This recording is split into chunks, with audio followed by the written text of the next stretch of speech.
Meu nome é Ellen Cadori, eu tenho 54 anos. Há 18 anos eu milito na luta pelos direitos humanos das pessoas LGBTQIAPN+, e sou uma artista LGBT.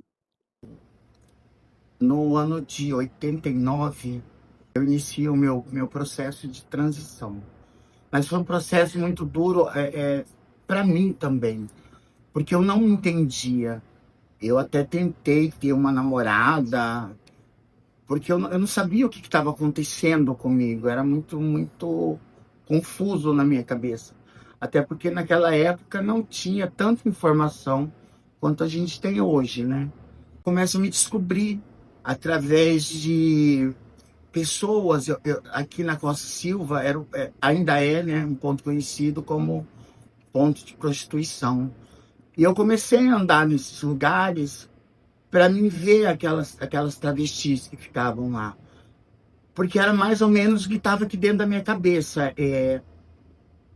Eu não me via vestido de homem, eu não me entendia como homem, eu não tinha atitudes de homem. Então, tudo na minha situação, eu queria estar bem maquiada, eu queria estar com o salto da minha mãe. E aí eu comecei a olhar aquelas pessoas, porque elas se pareciam comigo, mas ao mesmo tempo eu tinha medo, né? Medo de... Porque eu via as pessoas passando, rindo, agredindo, e então para mim foi um processo muito duro, até que eu consegui fazer amizade com uma amiga querida que hoje ela mora na Espanha. Foi o meu primeiro contato assim com esse, vamos dizer, com esse mundo, com o meu mundo. A Flavinha Martinelli, e a gente se tornou muito amiga, amiga, confidente, de farra, de bebida, de chorar junta. Eu tenho muita saudade dela. E aí eu resolvi, através desse processo doloroso, eu me descobri uma mulher travesti. E hoje eu falo travesti até pelo peso político que a gente tem hoje. Porque as travestis que começaram esse movimento, né? Por conta de tanta injustiça. Então, esse processo, mesmo eu tendo apoio da minha família, como tudo é muito difícil no começo, e eu também me senti envergonhado algumas vezes perto deles, eu decidi sair de casa, parar de estudar, e infelizmente eu tive que conhecer as ruas. Foi assim que eu conheci a prostituição. Então, aí naquele momento, eu me vi numa esquina, de salto alto. Tudo que eu queria ser, eu estava sendo ali naquele momento, uma mulher. Nesse caso, a prostituição era a minha fonte de renda.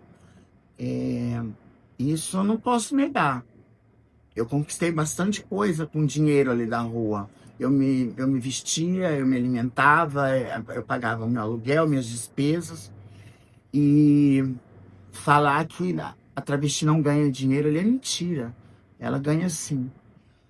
Infelizmente, depois disso veio o lado obscuro disso, né? Que na noite eu conheci as drogas.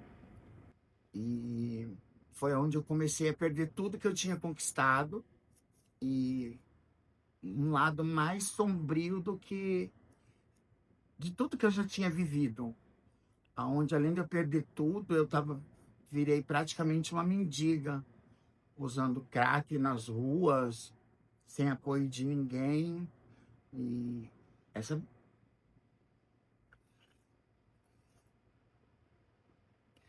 eu acho que esse foi o momento mais difícil da minha vida. E ainda bem que eu tive grandes amigos que não desistiram de mim, que foi a Cris Steff, que me levou para uma comunidade terapêutica.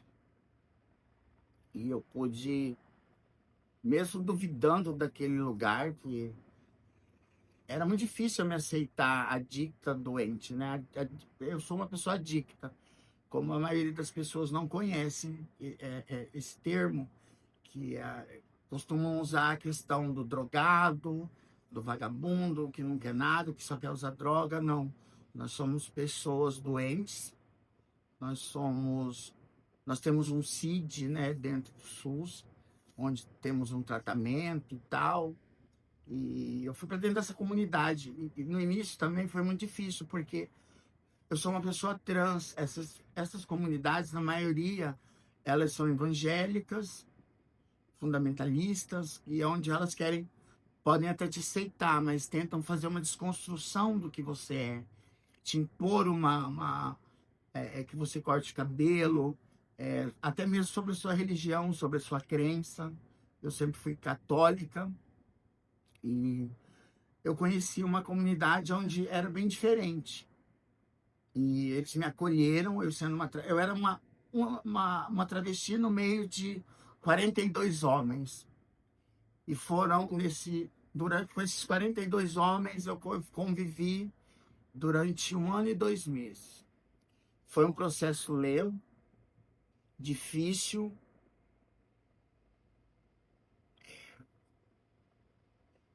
bem doloroso, aonde você lida com tudo aquilo que você viveu, com que você perdeu, e você sabe que você vai ter que levar isso pro resto da sua vida.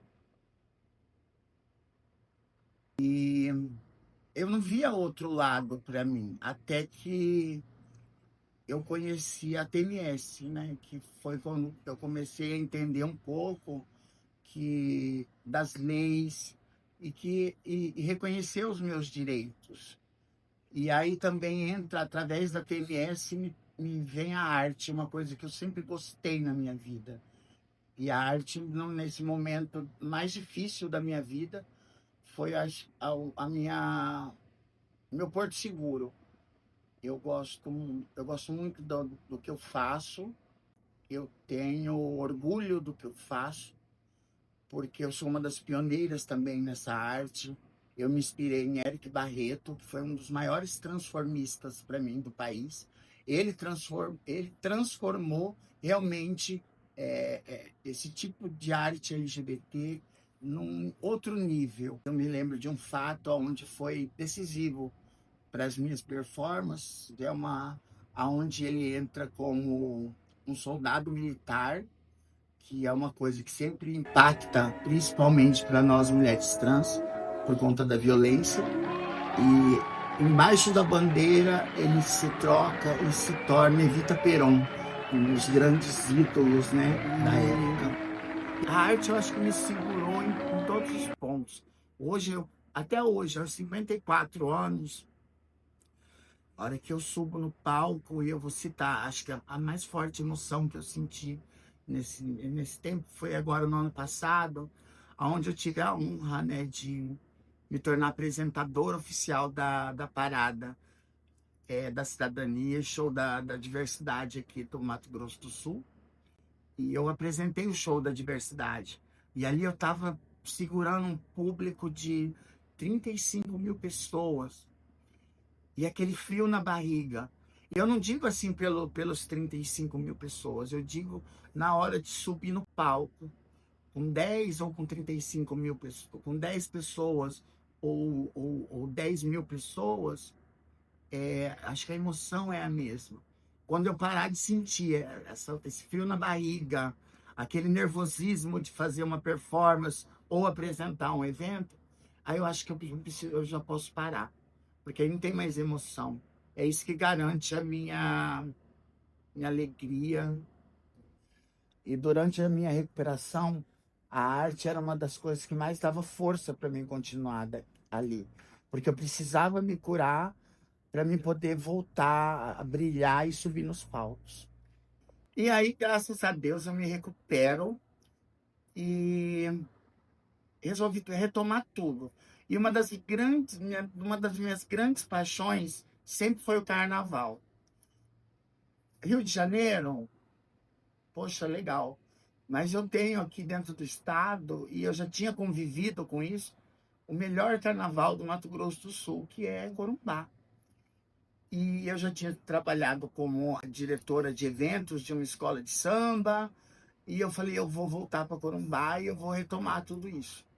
E aí foi quando eu me mudo para Corumbá, e hoje sou corumbá de coração, sou munícipe de Corumbá, e comecei a me envolver novamente com carnaval. O São João foi uma coisa inédita para mim esse ano, onde eu fui convidada a participar da quadrilha, participar de uma quadrilha, fazendo uma apresentação no meio da quadrilha. Essa quadrilha ficou vitoriosa, saiu vitoriosa desse São João. Então, Corumbá tem essa alegria, tem essa cultura viva, eles respiram tudo isso. E era tudo que eu precisava. Corumbá respira arte, e eu queria arte. Foi onde eu comecei a me apresentar novamente em eventos da prefeitura, eventos particulares. E hoje eu vivo em Corumbá, trabalhando com isso, e também na luta voltei a militar, né, pelos direitos dessa minha população, que ainda é tratado como polêmico, ao mesmo tempo que alguns falam que é bonitinho, outros criticam, mas que a gente tem muita dificuldade em conseguir algum direito que, na verdade, já não são garantidos pela Constituição, mas não são tolhidos apenas por puro preconceito. Toda vez que eu passo ali na Avenida General Rondon, eu não tenho como não lembrar e sentir, tipo, aquela bateria descendo, aqueles carros alegóricos passando, e o povo se divertindo, e ao mesmo tempo já me vem agora a lembrança da festa junina, que está bem recente, né? E tudo ali acontece ali naquele centro ali. Então, assim, cara, quem puder ir para Corumbá e participar dessas festas, eu tenho certeza que não vai se arrepender, vai se apaixonar. E é por isso que hoje eu sou apaixonada por Corumbá. Eu amo Corumbá, eu amo corumbaense. É uma cidade que me acolhe cada dia, assim, de braços abertos. E eu acho que o resto da minha vida é em Corumbá.